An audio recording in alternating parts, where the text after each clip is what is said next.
सुप्रभात बच्चों। आज हम कक्षा 6 के विषय विज्ञान का पार्ट 2 जो कि जल है का अध्ययन करेंगे। बच्चों, इस पाठ को मैंने 2 भागों में बांटा है। भाग 1 में हम जानेंगे जल के प्रयोग के बारे में, जल के स्रोत के बारे में और जल चक्र के बारे में।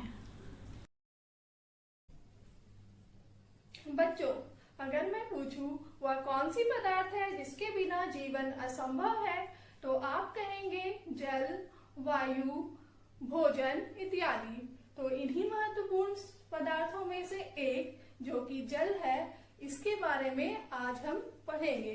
बच्चों, जल पृथ्वी पर 3 रूपों में पाई जाती है। पहली है ठोस, दूसरी है द्रव्य और तीसरी है वाष्प। तो जल का पहला रूप जो कि है ठोस, वह कैसी होती है? तो ठोस रूप में जल हमें बर्फ के रूप में दिखाई देती है। जैसा कि आप मेरे हाथ में देख सकते हैं, ये जल का ठोस रूप है। इसी तरह से जल का दूसरा रूप जो कि द्रव्य है, वह है हमारे पास पानी। आप मेरे हाथ में बोतल में पानी देख सकते हैं, यह है जल का दूसरा रूप। और जल का तीसरा रूप है जो कि गैस है। तो आपने देखा होगा जब हम पानी बॉईल करते हैं तो उससे वाष्प निकलती है। तो जो वाष्प है वही है जल का तीसरा रूप। मतलब हमने जाना कि जल पृथ्वी पर 3 रूपों में पाई जाती है। पहली है ठोस, दूसरी है द्रव्य और तीसरी है वाष्प। इसी तरह से अब हम जल के दूसरे क्वालिटी के बारे में जानेंगे। बच्चों, जल आपने पिया होगा तो जल का कोई टेस्ट नहीं होता है। मतलब जल जो है वो स्वादहीन है। इसी तरह से जल को जब हम लोग स्मेल करते हैं, जब हम उसे सूंघते हैं, तो उसमें से कोई भी सुगंध नहीं आती है। अगर हम जल को प्यूरिफाइड फॉर्म में लेंगे तो उसमें कोई भी स्मेल नहीं होती है। तो इसका मतलब है जल जो है वह गंधहीन है। और तीसरा है रंगहीन होती है। मतलब जल का कोई भी कलर नहीं होता है। चलिए अब हम जल के उपयोग के बारे में जानते हैं।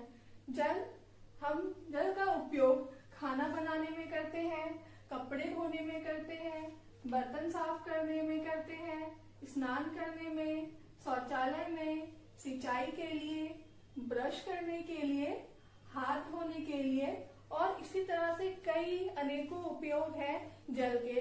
जल के बिना जीवन असंभव है, हम तो ये जानते ही हैं। तो जैसे ही हम लोग सुबह उठते हैं तो पानी पीते हैं, तो पानी पीने के लिए भी हमें जल की आवश्यकता होती है। हाथ धोने के लिए भी होती है, ब्रश करने के लिए होती है, नहाने के लिए भी हमें पानी की जरूरत होती है, खाना बनाने के लिए भी होती है और पौधों में पानी डालने के लिए। तो बच्चों, हम लोग को जल जो है, जल का उपयोग काफी है।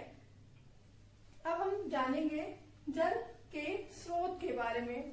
स्रोत मतलब जल हमें कहाँ से प्राप्त होते हैं। तो जल हमें कहाँ से प्राप्त होते हैं? जल हमें चापाकल से प्राप्त होते हैं, कुआं से प्राप्त होते हैं, नदी से प्राप्त होते हैं, तालाब से, झील से और भौम जल। बच्चों, अब हम जानते हैं बारिश कैसे होती है। क्या आसमान में कोई सागर लगा है जिसके कारण बारिश होती है? नहीं, ऐसा नहीं है। चलिए हम जानते हैं बारिश कैसे होती है। क्या होता है, जब नदी, तालाब, झील का पानी सूरज की गर्मी की वजह से वाष्प बनकर हवा में उड़ जाती है, इसे हम वाष्पीकरण कहते हैं। यानी वाष्पीकरण क्या होता है कि वाष्पीकरण में जितनी भी नदी है, झील है, तालाब है, इन सब के पानी को क्या होता है, जब सूरज की गर्मी जब उस पर लगती है तो वह धीरे धीरे वाष्प बनकर हवा में ऊपर उठती जाती है। इस प्रक्रिया को हम वाष्पीकरण कहते हैं। चलिए अब हम देखते हैं कि वाष्पीकरण कैसे होता है। हम यहाँ देख सकते हैं जिस पानी गर्म होकर के ऊपर की ओर वाष्प बनकर उठ रही है। इसी प्रकार सूरज की गर्मी से भी पानी ऊपर की ओर उठती है और उसे ही हम लोग वाष्पीकरण कहते हैं। अभी हमने देखा पानी में वाष्पीकरण कैसे होती है। जिस प्रकार पानी में वाष्पीकरण होती है उसी प्रकार पेड़ पौधों में भी वाष्पीकरण होती है, और पेड़ पौधों में वाष्पीकरण की प्रक्रिया को हम लोग वाष्पोत्सर्जन कहते हैं। मतलब वाष्पोत्सर्जन वह प्रक्रिया है जिसमें पौधों से पानी वाष्प बनकर ऊपर की ओर उठती है। चलिए अब हम देखते हैं जल चक्र में आगे क्या होता है।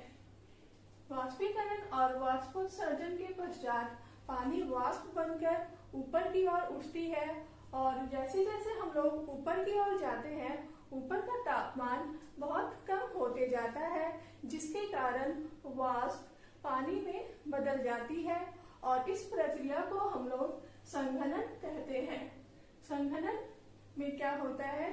संघनन के पश्चात पानी से बादल बनती है, और बादल जब भारी हो जाती है तो पृथ्वी के गुरुत्वाकर्षण के वजह से वह बारिश का रूप ले लेती है, और वह फिर से नदी, तालाब, झील में चली जाती है। इस प्रक्रिया को हम लोग प्रक्षेपण या वर्षण कहते हैं। तो हमने देखा कि जल चक्र, इस पूरी प्रक्रिया को हम लोग जल चक्र कहते हैं। यानी जल चक्र का पहला स्टेप है वाष्पीकरण, दूसरा है संघनन और तीसरा है प्रक्षेपण। अब हम नेक्स्ट भाग में इसके आगे के बारे में पढ़ेंगे। इस भाग में हमने सीखा हम जल का उपयोग खाना बनाने, नहाने, पीने के लिए आदि में करते हैं। जल के स्रोत चापाकल, कुआं, नदी, तालाब आदि है। जल का नदियों, झीलों से वाष्पीकरण होकर बादल का बनना और बादल से बारिश होकर वापस पृथ्वी पर आने की प्रक्रिया को जल चक्र कहते हैं।